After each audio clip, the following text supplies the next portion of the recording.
र हिजो सरसँग कुरा भयो अनि कुरा भइसकेपछि बेलुका हामी एकछिन बस्न पनि पायौँ। हामी बस्यौँ, कुरा गऱ्यौँ र हामीले यसै संस्थागत रूपमा बाल आश्रममा हामी सहयोग गर्छौँ भनेर देउसी भैले खेलेको थियौँ। त्यहाँबाट सङ्कलन भएको अलिकति जुन स्रोत छ त्यो चाहिँ हामी यहाँनिर सदुपयोग गराउन चाहन्छौँ है भन्ने सल्लाह भएअनुसार आज यहाँ आउनुभएको छ। सबैलाई मैले फेरि आज पनि एकदम हृदयदेखि नै हार्दिक स्वागत गर्न चाहन्छु। एकदमै धेरै धन्यवाद। हामीलाई यो यसरी सेवा गर्ने मौका हामीले दिलाइदिनु भयो। सक्दो हामी क्षमताले भ्याएछौँ। हामीले मामा घरले चाहिँ हामी सानो सहयोग भनेर चाहिँ केही कुराहरू किनेर ल्याउँदैछौँ बालबच्चाको लागि भनेर सरले प्रुभ गर्नुभएको छ। अनि सरलाई चाहिँ कर्मपिता भनेर पनि हामी चिन्छौँ भन्ने लाग्छ होइन। कर्मपिता आज धेरै एउटा मात्र होइन, एउटा बाबाले त 2-4जनाको भविष्य बनाइराख्नुहुन्छ भने सरले त 2274जनालाई चाहिँ बालबच्चाहरूलाई चाहिँ सहयोग गरिसक्नु। यो एकदमै ठुलो अङ्क हो र 2200 मात्र भयो 2200 लाख करोडौँ होइन। सरले भविष्यमा पक्कै पनि सरसँग इन्फ्लुएन्स भएर हामी पनि सहयोग गर्नेछौँ र यही क्रममा हामी केही सहयोग लिएर आएको छौँ।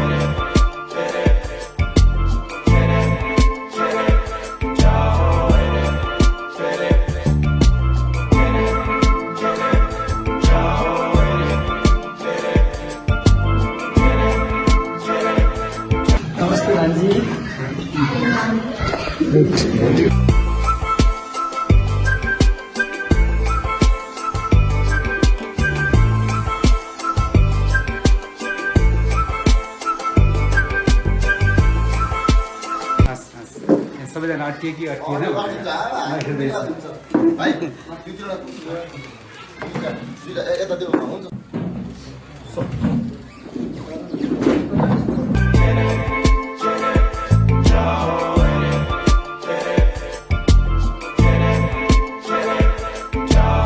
सम्पूर्णमा नमस्कार। एकदमै धेरै धन्यवाद। हामीलाई यो यसरी सेवा गर्ने मौका हामीले दिलाइदिनु भयो र हामी धेरै अगाडिदेखि नै यहाँ आउने प्रयत्न गरिरहेको थियौँ तर के कारणवश जानकारीहरू नभएको कारणले गर्दाखेरि हामी उपस्थित हुन सकेनौँ।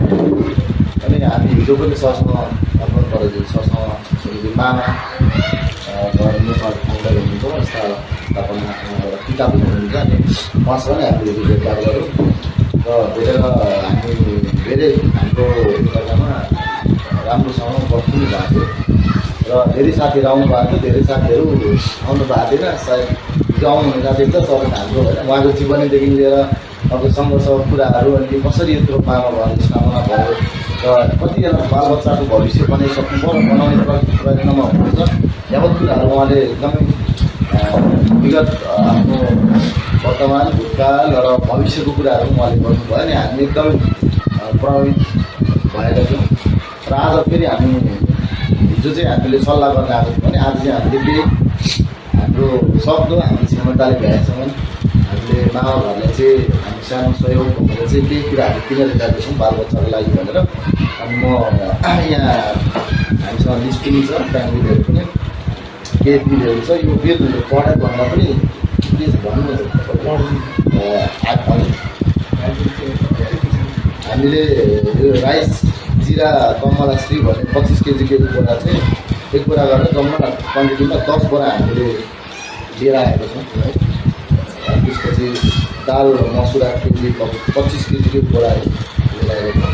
अनि सनफ्लावर यो हाफ लिटरको गरेर चाहिँ लगभग हामीले 2 कार्टुन जम्मा 20 लिटर बोला होइन। 2 कार्टुनमा 10 लिटर हुन्छ भने चाहिँ 4 कार्टुन यहाँ 4 कार्टुन चढेपछि कति हुन्छ? अब त्यो 4 कार्टुन छ हामीसँग हाफ लिटर गरेर। अनि साबुन सुपर म्याक्स हामीले 1 कार्टुन लगाएको छौँ। अनि यो फलफुल सलफुल के छ यो छ। त्यसपछि त्यो कपी पेनहरू हामीले केही दर्जनहरू ल्याएको छौँ।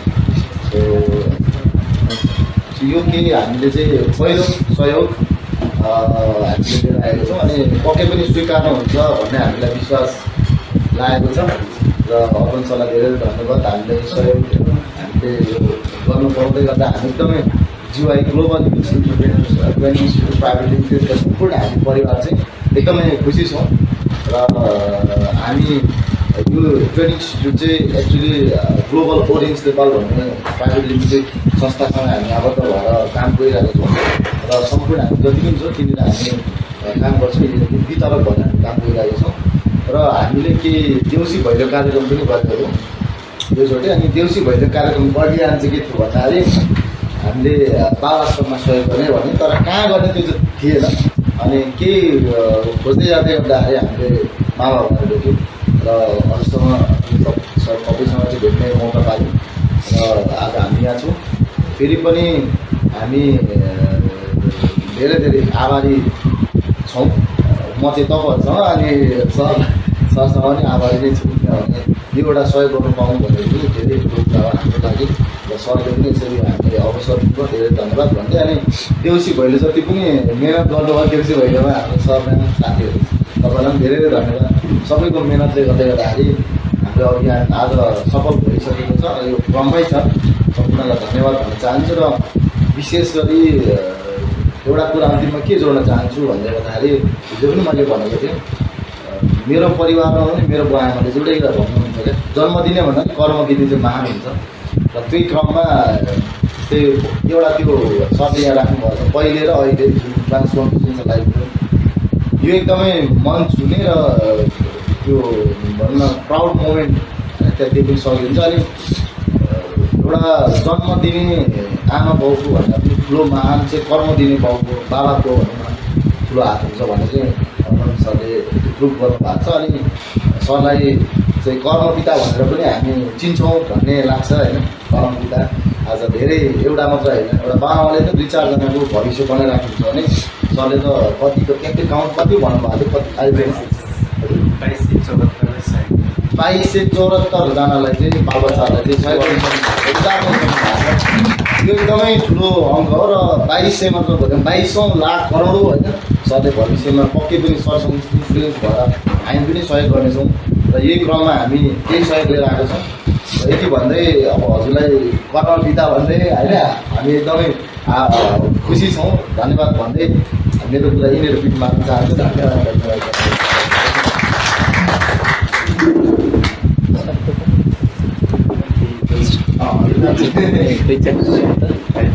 हिजो नआउनुभएको साथीहरू पनि हुनुहुन्छ हजुर है, 1-2जना हुनुहुन्छ होला हिजो आउनुभएको अफिसमा बस्नु होला गएर आउनुभयो होला। सबैजनालाई फेरि नमस्कार है, सबैजनालाई नमस्कार। अब यो हामीले मामाघर नेपाल सडक बालबालिका यसो सडकमा रुँदै गर्दा पनि कसैले नदेखेको होइन, बा भोक लाग्यो आमा भोक लाग्यो भन्नु पर्दा पनि कसैले नसुनेको थाहा नपाएको त्यो बच्चाहरू बाटोमा देखेपछि चाहिँ हामीले खाना चाहिँ खुवाउनुपर्छ है भनेर सुरु गरेको अभियान, त्यहाँबाट सुरु गरेको। अब अहिले हुँदाहुँदै हामी संस्थागत रूपमा यहाँसम्म पुग्यौँ। मामाघर नेपाल भनेर अहिले हामी यो गरिरहेको छौँ। एउटा इमेजिनेसन एउटा परिकल्पना गरौँ भन्छु कि म उदाहरणको लागि। मानौ हामीले एउटा सुमो पब्लिक सुमोमा चढ्यौँ अनि त्यो सुमोको पछाडिपट्टि आफ्नो ब्याग मोबाइल पर्सहरू जे छ सबै त्यहाँ राख्यौँ अनि काठमाडौँ गयौँ। पहिलोपल्ट काठमाडौँ गयौँ अनि काठमाडौँमा पुगेपछि राति लगभग 10 बजेतिर बल्कुमा आइपुग्छु अनि मलाई लिन आउनु है भनेर एकजना आफन्तलाई भन्यौँ। अनि कहिल्यै काठमाडौँ गएको थिएनौँ, पहिलोपल्ट गयौँ। अनि त्यसपछि जब हामी बल्कुमा पुगेर सुमोबाट त्यहाँ ओर्लँदै थियौँ अनि यसो पछाडि गएर हेरेको ब्याग पनि छैन रहेछ, पर्स पनि छैन रहेछ, मोबाइल पनि छैन रहेछ। अनि रातिको 10 बजे छ। त्यो जसले हामीलाई लिन आउनु पर्ने त्यो मान्छेको नम्बर पनि याद छैन, उहाँ कहाँ बस्नुहुन्छ केही पनि थाहा छैन। बल्कु भन्ने ठाउँमा पुग्यो, त्यसपछि कता गयो भने कहाँ पुग्छ केही पनि थाहा छैन भने त्यो बेलामा हाम्रो अवस्था के हुन्छ होला परिकल्पना गर्नुहोस् त। त्यो एक रात हाम्रो लागि कस्तो हुन्छ होला यसो सम्झनुहोस् त। एकदमै पीडादायी हुन्छ नि त होइन, पीडादायी हुन्छ नि, किनकि बेसहारा केही पनि छैन। तर त्यो सडकमा पुगेको बालबालिकाको चाहिँ एक रात अथवा एक दिन होइन पुरै जिन्दगी त्यस्तै हुने रहेछ कि उनीहरूको चाहिँ पुरै जिन्दगी त्यसै गरी बिताउनु पर्ने रहेछ। तसर्थ जसले बुवा आमाको काखमा बस्न पाएनन्, घर परिवारमा रमाउन पाएनन्, विविध कारणले पाएनन्, सकेनन्, हो त्यस्तो बालबालिकाहरूलाई चाहिँ हामीले आश्रय दिनुपर्छ, संरक्षण दिनुपर्छ भनेर हामीले मामा घर नेपाल मकवानपुरको सुरुवात गरेको होइन। हिजो पनि मैले भनेको थिएँ हामीले 2068 सालबाट सुरु गऱ्यौँ र विशेषतः बालबालिकाहरू बाटोमा अरूले फालेको मोमोको जुठो प्लेट चाड्दै गरेको अनि होटलवालाहरूले फालेको यो खानेकुरा चाहिँ प्लास्टिकमा थापेर खाँदै गरेको देखेपछि उनीहरूसँग नजिक भएको होइन, नजिक भएको र त्यही क्रममा उनीहरूसँग बस्दै जाने क्रममा मैले चाहिँ उनीहरूको एउटा रिसर्च नै गरेको हुँ सडक बालबालिकाको। अनि त्यो उनीहरूसँग बाटोमा बस्ने बेलामा ती बाबु नानीहरूले मलाई मामा मामा भनेर सम्बोधन गरेको भए यो संस्थाको नामै मामा घर राखेको मैले हिजो पनि भनेको थिएँ होइन। अनि राख्यौँ, सुरु गऱ्यौँ, लामो समय भाडाको घरमा बस्यौँ। पछि हामीलाई यो जग्गा चाहिँ यो हाम्रो हेटौँडा आँखा अस्पतालको अध्यक्ष सिद्धिलाल श्रेष्ठ उहाँले दान गरेर दिनुभयो। उहाँले आफ्नो जग्गा दान गरेर दिनुभएपछि हामीले एक व्यक्ति एक इँटा, हामीलाई एउटा इँटा दिनुहोस्, हामी सडक बालबालिकालाई घर बनाउँछौँ भन्ने अभियान चलाएर यसको हामीले निर्माण गऱ्यौँ र अहिले हामी यहाँ बस्दैछौँ। हाम्रो घर छ अनि हाम्रो बालबालिकाहरू जहाँ पढ्न जान्छन् उहाँहरूले निःशुल्क रूपमा पढाइदिनुहुन्छ होइन, खेल खेल्न जान्छन्, विभिन्न उनीहरूको जहाँ जहाँ सहभागी हुन्छन् त्यसमा चाहिँ हामीले पैसा तिर्दैनौँ। तर अब खाना, कपडा, बत्ती, पानी, टेलिफोन, इन्टरनेटको कुराहरू त हामीले व्यवस्थापन गर्नुपर्छ। हो त्यही क्रममा अहिलेसम्म चाहिँ हाम्रो यो दिन यो सहयोग आउँछ भन्ने केही पनि थाहा छैन। विभिन्न व्यक्तिहरूले जसले हाम्रो बारेमा थाहा पाउनु भएको छ उहाँहरूले आफ्नो बर्थडे, म्यारिज एनिभर्सरी, सङ्घ संस्थाको विभिन्न उत्सव कार्यक्रमहरू, पितृ श्राद्धहरू आदि अवसरमा दिने सहयोगलाई हामीले व्यवस्थापन गरेर यहाँको छाक टार्ने, यहाँको शरीर ढाक्ने कुराहरूमा हामीले सहयोग गरिरहेको छौँ। हामी त्यही अवस्थामा छौँ र हिजो सरसँग कुरा भयो अनि कुरा भइसकेपछि बेलुका हामी एकछिन बस्न पनि पायौँ। हामी बस्यौँ, कुरा गऱ्यौँ र हामीले यसै संस्थागत रूपमा बाल आश्रममा हामी सहयोग गर्छौँ भनेर देउसी भैले खेलेको थियौँ। त्यहाँबाट सङ्कलन भएको अलिकति जुन स्रोत छ त्यो चाहिँ हामी यहाँनिर सदुपयोग गराउन चाहन्छौँ है भन्ने सल्लाह भएअनुसार आज यहाँ आउनुभएको छ। सबैलाई मैले फेरि आज पनि एकदम हृदयदेखि नै हार्दिक स्वागत गर्न चाहन्छु। र हामीले के लाग्छ मलाई भने हिजो पनि मैले भने त्यो कयौँ दिनदेखि भुक्कै बसेको मान्छेलाई हामीले दिने खाना हाम्रो लागि चाहिँ खाना हो, तर कयौँ दिनदेखि भुक्कै बसेको व्यक्तिलाई त्यो खाना मात्रै नभएर त्यो प्राण जोगाउने अमृत समान हुन्छ कि ऊ चल्न नसकेर, सास फेर्न नसकेर, दुईवटा ओठ खोल्न नसकेर भोकले बसेको बेलामा उसलाई खाना दिने भने उसको ओठहरू बिस्तारै खुल्छन्, उसको अनुहारमा बिस्तारै हँसिलोपना आउँछ, ऊ हात खुट्टा चलाउन सक्ने हुन्छ, बोल्न सक्ने हुन्छ। त्यो भोको मान्छेलाई त्यसले सहयोग हुन्छ नि त। तसर्थ शास्त्रमा पनि लेखिएको र हामीले पनि महसुस गरिएको कुरा चाहिँ के रहेछ भने भोजन दान अथवा अन्नदान र वस्त्र दान चाहिँ एकदमै प्रत्यक्ष कल्याण हुने दान रहेछ। र त्यो दान गर्नु, त्यो सहयोग गर्नु भनेको चाहिँ जीवनको एउटा ठुलो पुण्य कमाउने उपाय रहेछ कि। र त्यसमा पनि हामी त के भन्छौँ भन्दा आफू खाए पेट भरिन्छ, अरूलाई खुवाए आत्मा भरिन्छ। संसारका सारा मान्छेको चाहना आत्मा भरिन्छ, तर कर्म चाहिँ पेट भरि गरिरहेको भएर खुसी हुन नसकेको त हो नि। त्यही भएर अरूको आत्मा भरिदिनु, अरूलाई खुवाउनु भनेको आफ्नो आत्मा भर्नु हो। आत्मा भरिनु भनेको सन्तुष्ट हुनु हो, सन्तुष्टि प्राप्त गर्नु हो। र त्यही अभियानमा यो समूहले देउसी भैलो खेलेर वा जुनसुकै रूपमा भयो भने आफ्नो योगदान म गर्छु भनेर यहाँनिर आउनुभएको छ। हामीलाई के लाग्छ भने त्यो चामलको बोरामा चामल होइन, कसैको जीवन लिएर आउनुभएको छ कि त्यो बोकेर आएको पोकापाकीमा चाहिँ मानवता लिएर आउनुभएको छ। त्यो पोकापाकीमा चाहिँ सहकार्य लिएर आउनुभएको छ। त्यो पोकापाकी बोकेर यहाँ आइरहँदाखेरि चाहिँ हामी पनि छौँ है, हामीले पनि केही गर्छौँ है, हामी पनि सँगै सहकारी गर्छौँ है, यो मामा घर नेपाल एक्लै छैन है भन्ने सन्देश बोकेर आउनुभएको छ। यो सबै कुराको मिश्रण भएको छ र त्यसमा चाहिँ जब आत्मीयता हुन्छ, सम्मान हुन्छ, खुसी हुन्छ, एकदम निस्वार्थ भावले मैले के गर्छु भन्ने सोच बोकेर आउनु हुन्छ, त्यस्तो सहयोग वास्तवमा एकदमै महत्त्वपूर्ण सहयोग हुन्छ। र आज त्यही एकदमै महत्त्वपूर्ण एउटा निर्णय गर्नुभयो र त्यसको निमित्त यहाँ उपस्थित हुनुभएको छ भन्ने मलाई त्यही महसुस भइरहेको छ। के रहेछ भन्दा सबैजनाले चाहेर पनि परिवारमा बस्न पाइँदैन कि हामी आफैलाई पनि कतिजनालाई बाहिरबाट आएर बस्नु भएको साथीहरूलाई लागिरहेको होला नि त त्यो देउसी भैलो चाहिँ त्यो हेटौँडाको झिलिमिली यहाँ भन्दा पनि त्यो राँको बालेर आफ्नै गाउँको आली कान्लामा लड्दै गएर खेल्दाखेरि कति मजा हुन्थ्यो त्यहाँ जान पाएको भए हुन्थ्यो भन्दा तिहारमा जान मन त लाग्यो होला तर विविध कारण जान नपाउँदाखेरि गाउँघर त सम्झिरहनु भएको होला नि त पक्कै पनि हो त्यस्तै घर परिवारमा विविध कारण बस्न पाइँदैन कसैले सङ्घर्ष गरेर मेहनत गरेर सजिलैसँग जीविकोपार्जन गर्न सक्छौँ कसैले चाहिँ अरू व्यक्ति सहयोग दिए मात्रै पेट भर्न सक्ने अवस्था हुँदो रहेछ होइन त्यस्तै हामीले मानव नेपालले सडकमा फेला पर्ने बाबु नानीहरू विशेष त हामीमा बाबुहरू नै हुन्छन् होइन उनीहरूको लागि हामीले एउटा यहाँ खाने त्यसपछि हुर्किने अथवा उमेरले बढ्ने मात्रै नभइकन सामान्य आदत आवश्यकता पुरा गरेर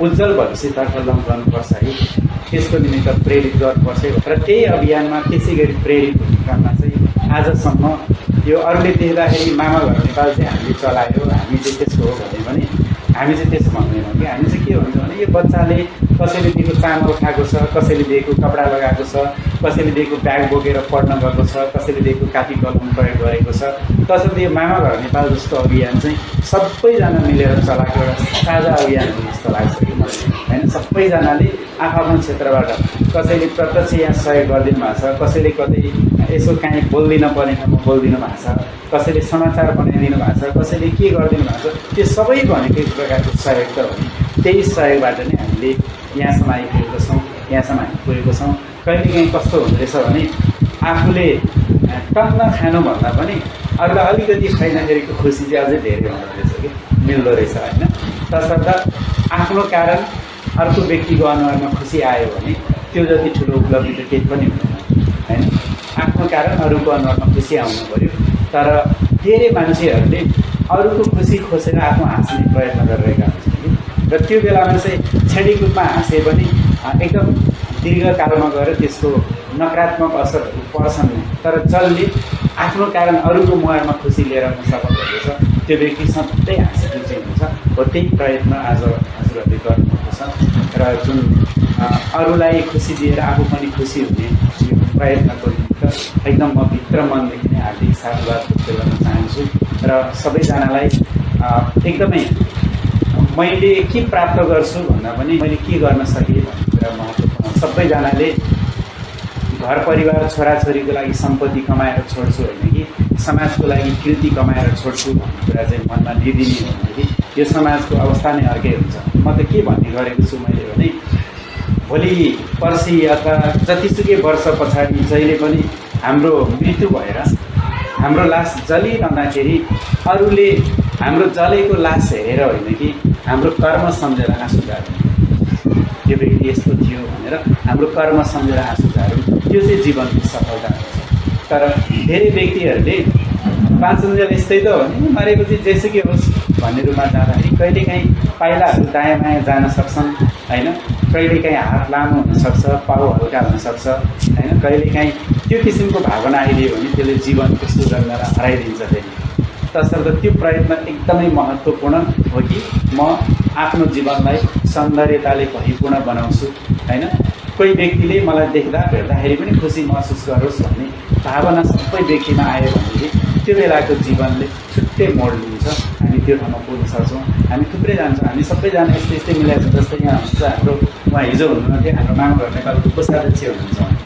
होइन अनि म बाहिर हुन्छु यहाँ भवनमा चाहिँ उहाँ नै हुनुहुन्छ एकदम उहाँको टोटल म्यानेज उहाँले नै गर्ने होइन उहाँ यहीँ बस्नुहुन्छ यहीँ गर्नुहुन्छ उहाँले पनि यहीँबाट अब बिबिएस सिद्ध्याउनुभयो बिबिएस गर्नुभएको छ कोषाध्यक्षको रूपमा यहाँ बसेर यहाँको टोटल सबै कुराहरू व्यवस्थापन गर्ने रूपमा उहाँ ईश्वर सिलवाल उहाँको नाम होइन उहाँले त्यो गरिरहनु भएको छ अनि त्यस्तै हाम्रो टिम छ प्रत्यक्ष रूपमा हामी छौँ त्यसरी बाहिर समिति उपसमितिहरू भोलिन्टियरहरू विभिन्न रूपमा हामीले बनाएको छौँ त्यो हामी एक्टिभ हुन्छौँ र गर्दै गर्दै जाँदाखेरि हामीले यहाँसम्म आइपुगेको छौँ कोही पनि बालबालिकाले बाबा भोक लाग्यो आमा भोक लाग्यो भन्दै हामी बसेको समाजमा बाटोमा छटपटिरहेको छ भने त्यो बेलामा हामीलाई मस्त निन्द्रा लाग्यो भने हामी मान्छे नै होइन भन्छौँ होइन हामीलाई त्यो बेलामा निन्द्रा लाग्नु हुँदैन उसको चाहट उसको अभाव उसको त्यो समस्याले हामीलाई बिज्नुपर्छ होइन त्यो बिजियो अथवा त्यो समस्या समाधान गर्ने प्रयत्न गऱ्यौँ भने असल मानवता त्यहाँनिर देखिन्छ भन्ने हामीलाई लाग्छ। अहिले त्यही त छ नि, हेर्नुहोस् त, यही हाम्रै हेटौडामा पनि एकाथरी मान्छेहरू आज बजारमा सबभन्दा ताजा कुरा के आयो के खाने भनेर छानी किनेर खाइरहेका छन् एउटा वर्ग। अर्को एउटा वर्ग छ, हिजो त फलानु ठाउँको त्यो कन्टेनरमा अलिअलि भेटाइएको थियो खाइएको थियो, आज त्यहाँ भेटिएन भने के खाने, अनि कसले चाँडै ढोका बन्द गर्छ र त्यसको बाहिर सुत्न पाइन्छ भनेर हिँड्नेहरू पनि यही समाजमा हुनसक्छ छ नि त। तसर्थ सक्नेले नसक्नेलाई, हुनेले नहुनेलाई सहयोग गर्न सकियो भने त्यसले चाहिँ समाजलाई राम्रो बनाउने कुरामा सहयोग पुग्छ भन्ने हाम्रो अभियान हो। हामी त्यही रूपमा प्रेरित भएर अगाडि बढ्ने प्रयत्न गर्दैछौँ, त्यो प्रयासमा छौँ। त्यही क्रममा आज हजुरहरूको जुन यो साथ सहयोग होइन हामी यसरी गर्छौँ भन्ने गर्नुभएको छ, यो प्रति एकदमै हृदयदेखि नै म हार्दिक आभार प्रकट गर्न चाहन्छु र फेरि एकपटक धन्यवाद भन्न चाहन्छु। हजुरले आफ्नो कुरा राख्नु, मैले पनि राखेँ। पत्रकार साथीहरू पनि हुनुहुन्छ, उहाँलाई पनि धेरै धन्यवाद।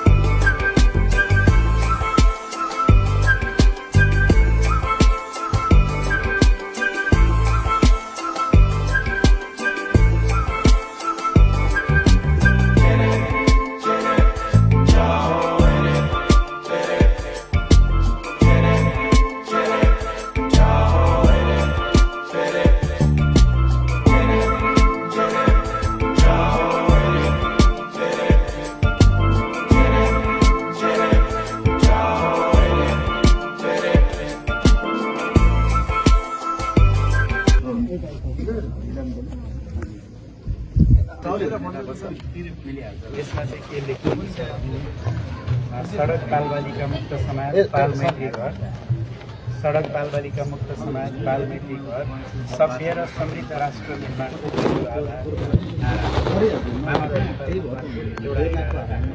सम्मान पत्र तपाईँ श्री ग्लोबल यसमा नेपालमा एक सालको महिना 8 गते देउसी भैलो 2082बाट सङ्कलित नगद 50,000बाट खाद्य सामग्री सहयोग गर्ने सडक बालबालिका मुक्त समाज निर्माण अभियानमा गर्नुभएको योगदानको उच्च कदरसहित यहाँको सुस्वास्थ्य दीर्घायु र प्रगतिको कामना गर्दै यो सम्मान पत्र प्रदान गरेको छ। हजुरलाई यो नाम मायाको ग्रहण गरिदिनु हार्दिक अनुरोध गर्छु।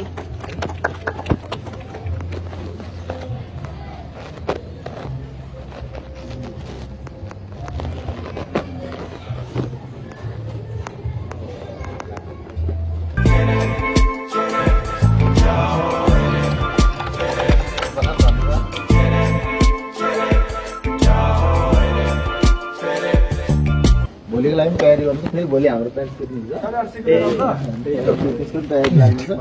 ल साथीहरू, भोलिको लागि तयारी गरौँ। धन्यवाद आइदिनु भयो है। ल हुन्छ, ल धन्यवाद है सबैजनालाई।